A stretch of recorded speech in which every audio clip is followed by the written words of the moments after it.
Africa. We know the Europeans were establishing colonies in Africa and Asia. After that, the decolonization began. In comparison to Asian continent, decolonization began late in Africa. After Asian continent, Africa is the second largest one. African continent was known as unknown continent during 18th century in the history of the world because of its thick forests, vast lakes and deserts. The area of this continent is 3,277,135 square kilometer. History divides it into two parts, that is, religious and ethnic. The continent is divided into two parts due to the Sahara Desert. Both the parts of this desert are not in contact due to its remoteness. Hence, there are differences between two parts in the fields of culture, religion, and political background.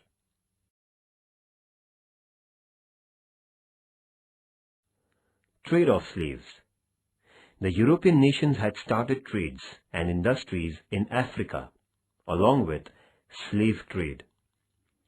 African colonies used ships going towards Eastern nations to supply materials such as gold, minerals, and ivory, as well as slaves. Selling slaves was the main trade. Portuguese traders were first to take African slaves to their nation. Trade of slaves was in existence since ancient time in Africa. Arabian traders also did the same trade for hundreds of years before and used to sell the African slaves on a large scale in Western Asian countries. European people took advantage of the backwardness of Africans and made them quarrel among themselves as well as encouraged the battles for capturing of slaves. The African people who were captured were sold as slaves. Slaves were hard working for their masters in newly established European colonies. Slave trade was one of the reasons for colonialism.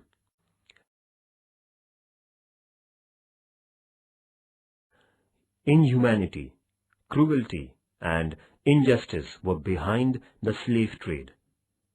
The common people of Europe, ignorant about this trade, showed their sympathy and also made Negro slaves to escape. The movements started to prohibit slave trade. In America, law was passed against it and slaves were released.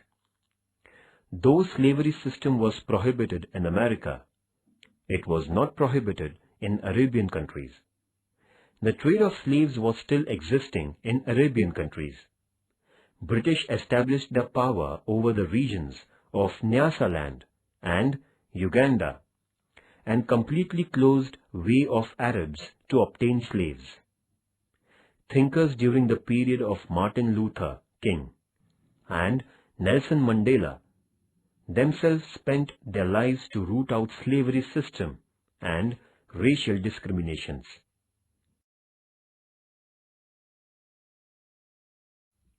Consequences. First, nationalism spread among European colonies due to the national movements in Asia. National movements in Asia affected the minds of African people. Africa concentrated its attention towards Indian national movement. African nationalists were impressed by Mahatma Gandhiji's non-violence movement held in southern Africa and Indian national movement. Second, international political incidents affected the minds of African people and they demanded the total freedom. Two reactions came out through national movements in Africa. One was to make treaty with the colonizer and the other to give freedom to them.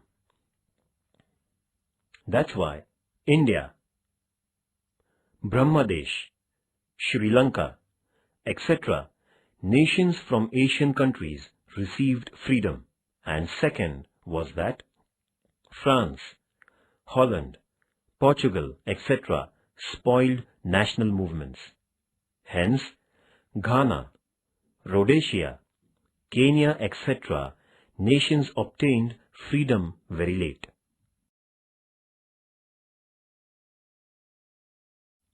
Third, first, on one hand, events took place at the international levels related towards colonialism. Second, on the other hand, the European nations became weaker and weaker due to participation in the Second World War. Third, after the Second World War, national movement against colonialism became more active, and England was unable to resist it. England released its colonies which were under its power in Africa and Asia. At the same time, France, Holland, Portugal, etc. tried to resist their colonialism by suppressing national movement. National movements were spread in Asian and African continents, and the events took place in the world related with emancipation from colonialism. Under pressure of international thoughts against colonialism, Western countries had released the colonies which were under their power. Thus, the process of decolonization was completed.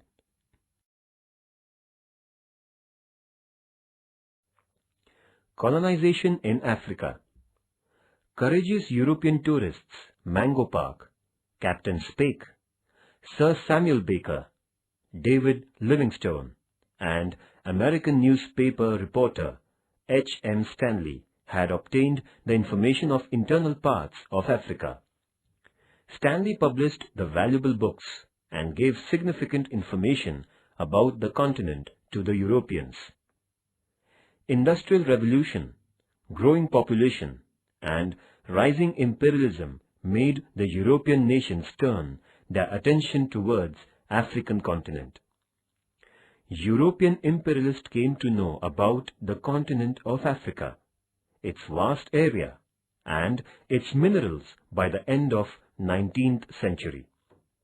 As a result, England, France, Belgium, Holland, Arab, and Germany started their competition to acquire colonies in Asia and Africa. At the same time, European countries also started their voyages and expeditions to find the new sea route. Hence, European countries were in forefront in establishing their colonies in Asia and Africa.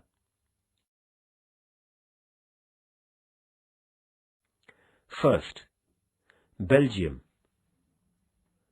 Belgium was the first nation to concentrate its attention on Africa. The second king of Belgium, Leopold, was very ambitious and intellectual. He spent money on Congo region of Africa and established his own free settlement in Congo. In limited span, he exploited the people in Congo. He accumulated huge wealth by his oppressive and exploitative policies.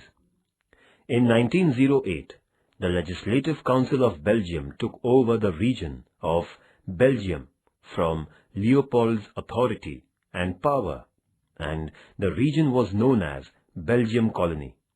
Thus, the first European colony was established in Africa.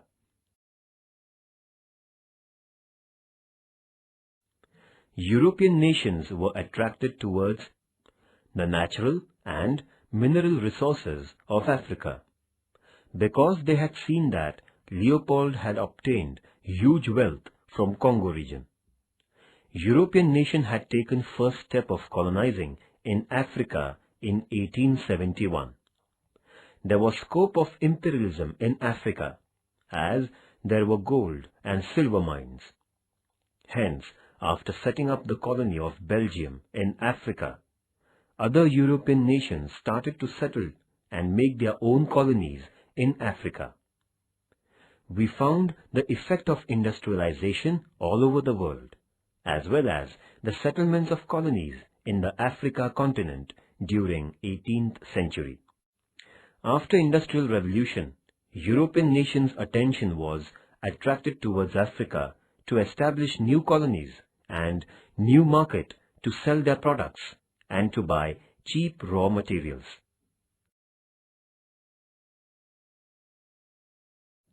First, the rise of middle class. All colonial powers established the educational institutions to give education and to make use of them for administration. Europeans tried to force the colonies to follow their culture, to accept their religion, and to speak their language.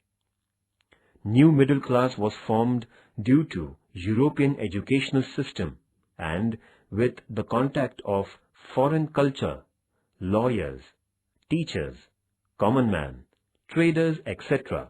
were included in the new middle class. They came to know about general conditions, European countries, and the concepts like democracy, nationalism, literacy, etc. From this knowledge, they came to know about the critical conditions of economic exploitation, poverty, and slavery system. Second, Portugal and Spain. Portugal was the first European nation which established first permanent colony in Africa on the border of Ghana territory. Portugal empowered over the region Angola and established a new colony on the border of Eastern Africa named Mozambique. Spain established power over the islands which in Guinea coast, some region of Morocco, and some region of Rio de Oro like Portugal.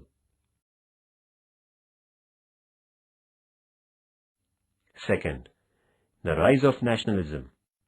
The spirit of nationalism was imbibed in African colonies. They began to think about freedom. Thus, national movements were raised in the colonies. The process of decolonization had begun late in Africa than Asian continent. They needed more time for decolonization, almost up to the end of 20th century. The main reasons were its natural resource separation among many castes, subcastes of African society, and weaker national movements, and late received Western education. At last, national movements led them to get their freedom.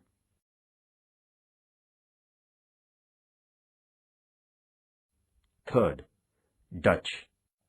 Dutch people established supply center at Cape Town, in southern part for the ships, which were going towards east. Then the center was converted into a large colony. Dutch established their colonies in Orange Free State as well as Transvaal.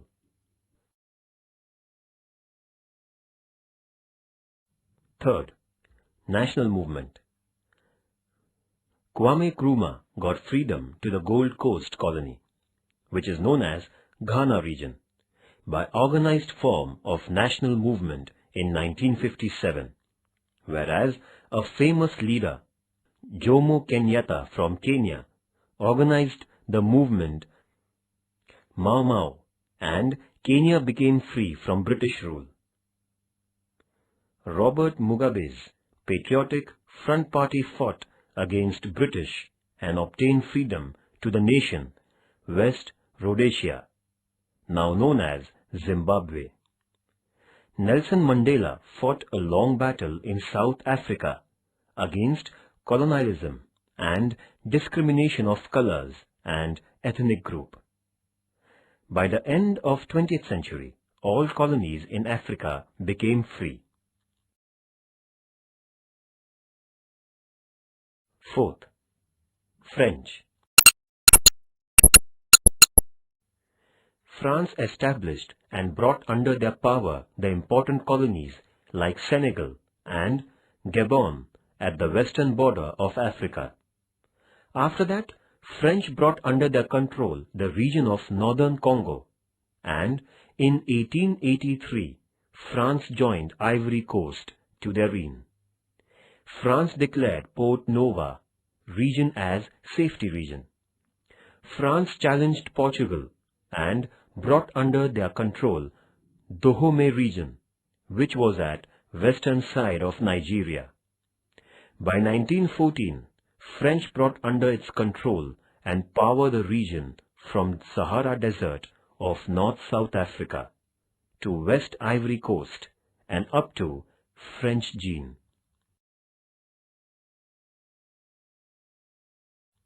Fifth, British. Britain was not behind among European countries to establish the colonies in Africa. British established their market for the trade of slaves in Sierra Leone, and then they established colony for escaped Negro slaves. Up to 1906, England brought under its control and power the regions Cape of Good Hope, Natal, Transvaal, Rhodesia, Orange Free State, Nyasaland, Zanzibar, Pemba and Uganda. In 1920, British established Union Territory with the combination of the four colonies, that is, Cape of Good Hope, Natal, Orange Free State and Transvaal.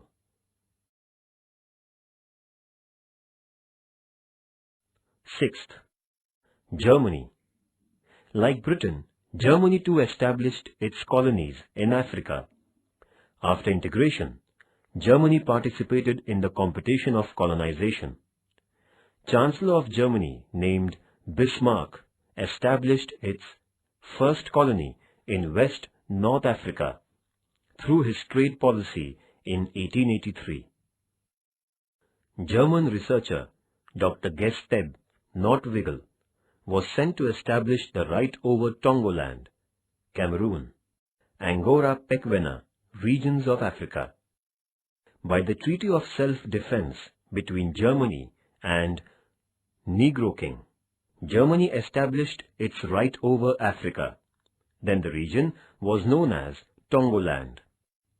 After some years, Germany established its right over West South Africa, and in 1884-85, in Berlin Conference, Germany's power over the colonies like Tongoland, Cameroon, and Southwest Africa, etc., were granted.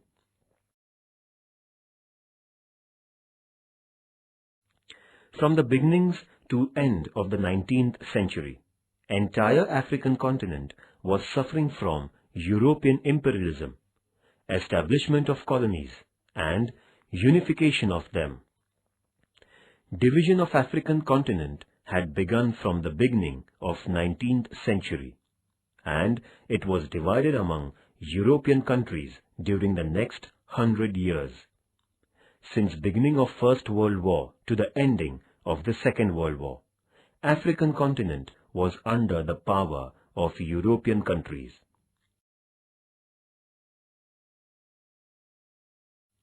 Due to colonialism of Europeans, underdeveloped and backward countries had become weaker and weaker in the fields of wealth, including natural resources.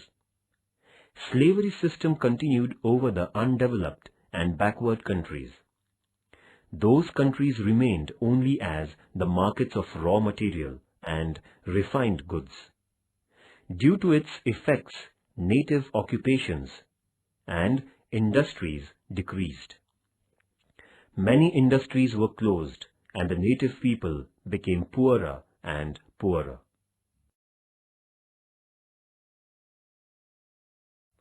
The European countries tried to force native Africans to accept their culture and religion.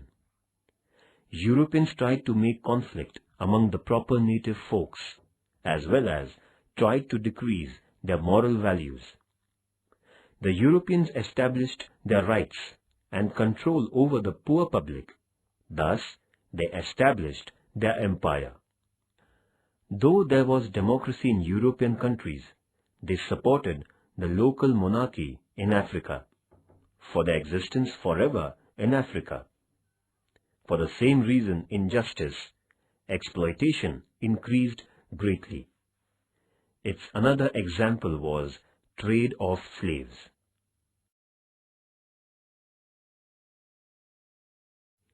Decolonization of Africa. From the period of First World War to the Second World War, African continent was under the power of Europeans.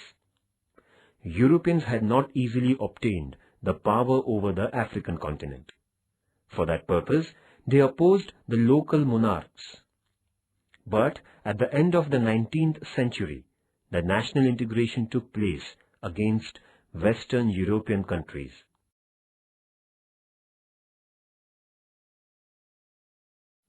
Conclusion. The continent was known as unknown continent has now completely changed. Free nations accepted the new thoughts, and this continent's darkness had disappeared forever. An Africa continent began to develop.